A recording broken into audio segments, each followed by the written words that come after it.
جب تک ہم سب مل کے اس رول آف لا کے لیے جنگ نہیں لڑیں گے، یہ جہاد ہے۔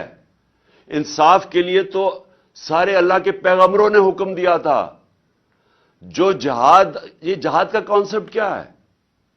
جہاد کا ہر کوئی جہاد کہتا ہے۔ جہاد کی سب سے بڑی چیز ہے نا انصافی، ظلم کا مقابلہ کرنا جہاد ہے۔ حضرت علی کا قول ہے کہ کفر کا نظام چل جائے گا لیکن نا انصافی اور ظلم کا نظام نہیں چل سکتا، اس لیے پاکستان کا نظام نہیں چل رہا۔ تو جب تک ہم مل کے مقابلہ نہیں کریں گے کہ یہ جو لوگ طاقتور اوپر آ کے بیٹھ گئے ہیں اور قانون سے اوپر اپنے آپ کو کر لیا، یہ کیسے ہو سکتا ہے کہ ایکس پرائم منسٹر، سب سے بڑی پارٹی کا ہیڈ، میں اپنی ایف آئی آر نہیں رجسٹر کروا سکا؟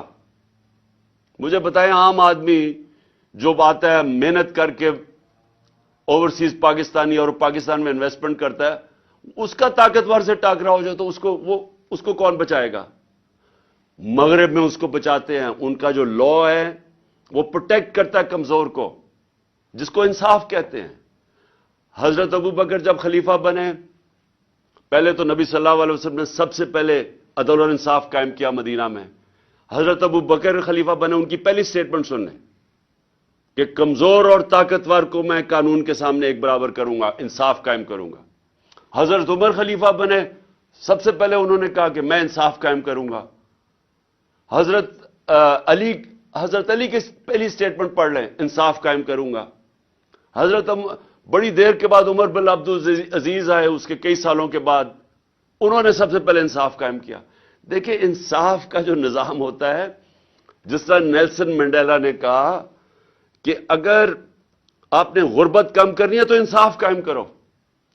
نیلسن منڈیلا کہہ رہا ہے، یہ تو میرا سب کے لیے، کہ ہمارے ملک میں وہ نظام جدھر اعظم سواتی کو، یعنی ایک سینیٹر کو ایک ٹویٹ کرنے پہ، اور سچی ٹویٹ جو ایک پولیٹیشین کا کام ہے کرنا، میرا کام ہے کہ اگر پبلک کا پیسہ چوری ہو رہا ہو تو میرا کام ہے اس کے اوپر آواز بلند کرنا، تو وہ NRO2 کہتا ہے کہ جنرل باجوہ نے دیا ہے، اس کے اوپر اس کے پوتے پوتیوں کے سامنے تشدد کیا گیا، صبح کے 3 بجے ان کے سامنے ننگا کر کے باہر میں لے جا کے اس کو مارا گیا، ظلم کیا گیا اس کے اوپر۔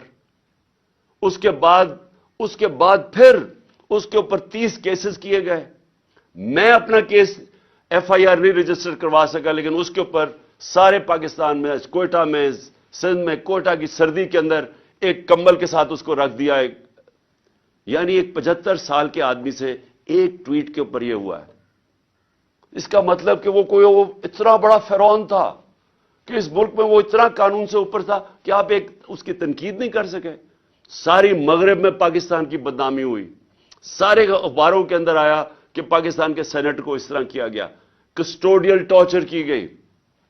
اس سے پہلے شہباز گل، پھر یہ جو ارشد شریف سے ہوا۔